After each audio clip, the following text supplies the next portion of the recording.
In a figure, if angle A is congruent to angle B and angle X is congruent to angle Y, then prove that line L parallel to line L. Now here are three lines, line L, line M and line N. And angle A and angle B, these two angles are congruent and these two angles are corresponding angles. And when corresponding angles are congruent, means that lines are also parallel. This property is called corresponding angle test of parallel lines. Means these two lines are parallel. Now consider this is a transversal, and due to this transversal X and Y angles are formed. But these two angles are alternate angles, and when alternate angles are congruent, angle X is congruent to angle Y, then means what? Line M and line, these two lines are parallel. This property is called alternate angles test of parallel lines. When line L is parallel to M and line M is parallel to N, means what? Line L is parallel to line N. In a figure, if angle A is congruent to angle B and angle X is congruent to angle Y, then prove that line L parallel to line N. Here are three lines, line L, line M and line N. Now here angle A and angle, these two angles are congruent. Given angle A congruent to angle B and angle X congruent to angle Y. To prove line L is parallel to line N. Now prove.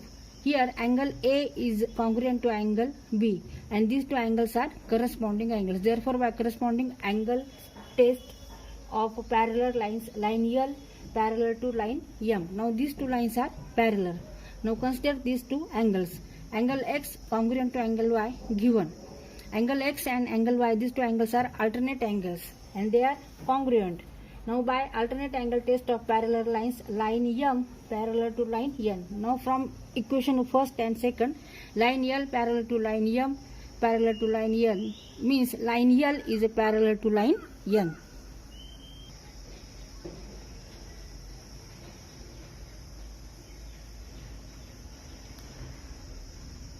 In a figure, if line Q is parallel to line R and line P is a transversal.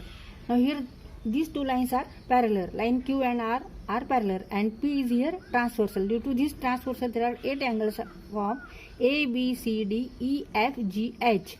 Out of them, A equal to 80 degree. And find F and G. Now angle A and angle G, these two angles are exterior alternate angles and they are congruent. Therefore angle G equal to 80 degree. Now these two angles are angles in a linear pair and addition of these two equal to 180.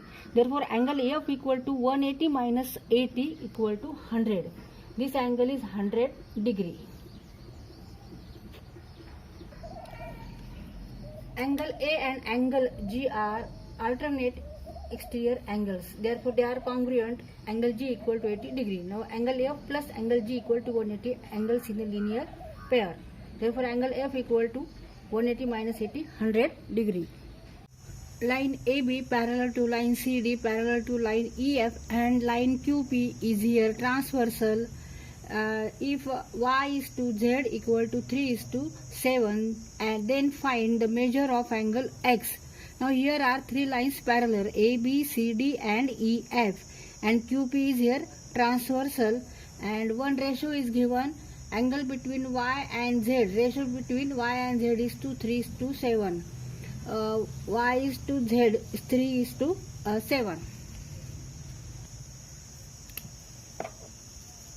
Now this angle is also Y because these are opposite angles and opposite angles are congruent or equal. Y. Now Y angle and Z angle, these are interior angles and addition of these two equal to 180 degree. Now ratio between Y is to Z equal to 3:7. Now let angle Y equal to 3M degree and angle Z equal to 7M degree. Now addition of these two equal to 180. 3M degree plus 7M degree equal to 180 degree means 10M degree equal to 180 degree. m degree means 18 degree. But angle Z means what? 7m degree. Means 7 into 18 degree equal to 126 degree. Angle Z equal to 126 degree and angle Y equal to 3m degree, means 3 into 18 equal to 54 degree. Angle Y equal to 54 degree. Now angle X and Y are interior angles. Addition of these equal to 180 degree. 180 minus 54 means 126 degree. Therefore angle X and Z, these two angles are equal, congruent. Now this angle is 126, therefore this angle is also 126 because these two angles are corresponding angles and corresponding angles are congruent. Now this angle X and this also congruent because alternate angles are congruent. This angle is 54 degree because addition of these two equal to 180, or these two angles are alternate, they are congruent, 54 54. Now this angle is Z and this is also equal to angle Z 126, or these two angles are congruent because they are opposite angles. These two angles are alternate angles, they are congruent, means this angle is also 54 degree. These two are opposite angles, they are congruent, therefore 54 degree. These two angles are opposite angles, congruent, equal, 126 degree, 54 degree, 126 degree. तर इथे आपल्याला ह्या गणितामध्ये काय काय दिलं होतं तर 3 रेषा ह्या समांतर आहेत, पॅरलल आहेत, त्याला एक छेदिका आहे, ट्रान्सव्हर्सल आहे आणि 2 अँगल, 2 कोनाचा रेशो दिला होता. कोन Y आणि कोन Z यांचा रेशो, यांचं गुणोत्तर काय आहे? 3:7, 3:7. Y/Z equal to 3:7. ह्यावरून आपल्याला अँगल X चे माप काढायचे होते, तर आपण ह्या पद्धतीने काढलेला आहे. Line AB parallel to line CD parallel to line EF and line QP is their transversal. If Y is to Z equal to 3:7, then find the measure of angle X. Now here are 3 parallel lines AB, CD and EF, and QP is their transversal. And ratio between Y and Z, that is Y is to Z equal to 3:7. Now this angle and this angle, these two angles are opposite angle, therefore this angle is also Y. Now angle Y and angle Z, these two angles are interior angles and addition of these two is equal to 180 degree. Angle Y plus angle Z equal to 180 degree. This is a pair of interior angles on the same side of the transversal line. Now let Y equal to 3m degree and Z equal to 7m degrees. 3m degree plus 7m degree equal to 180, means m degree equal to 18 degree. Angle Y equal to 54 degree and angle Z equal to 126 degree. This angle and these angles are corresponding angles, they are congruent, therefore this angle is 126. Now X and this angle is also congruent, they are alternate angles, therefore angle X equal to 126 degree.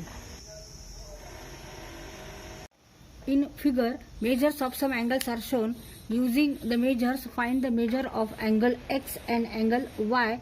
Hence, show that line L and line M parallel. Angle 130 and X, these two angles are opposite angles. Therefore, angle X is also 130 degree because opposite angles are congruent or equal. Here also this angle and this angle are opposite angles and therefore angle Y is equal to 50 degree. Opposite angles are congruent or equal. Now addition of this angle 130 and 50 is equal to 180. Means addition of interior angles is equal to 180 degree. Means these two lines are parallel lines. angle x plus 50 equal to 180, 130 equal to 50 means 180. Therefore, line L and line M are parallel, because when interior angles on the same side of the transversal are supplementary, then lines are parallel. Means their addition is 180, means lines are parallel. म्हणजे छेदिकेच्या एका बाजूला असलेल्या आंतरकोनांची berries जर 180 येत असेल तर ह्याचा अर्थ काय होतो, ह्या दोन्ही रेषा समांतर आहेत, पॅरलल आहेत. तरी ते छेदिकेच्या एका बाजूचे कोण आहेत 130 आणि 50. 130 अधिक 50 बरोबर 180. जेव्हा आंतरकोनांची बेरीज ही 180 असते त्यावरून आपण काय म्हणतो, ह्या दोन्ही रेषा ह्या समांतर असतात. म्हणजे जेव्हा दोन रेषा समांतर असतात तेव्हा छेदिकेच्या एका बाजूचे कोण हे पूरक कोण असतात, सप्लिमेंटरी असतात, त्यांची बेरीज ही 180 येते.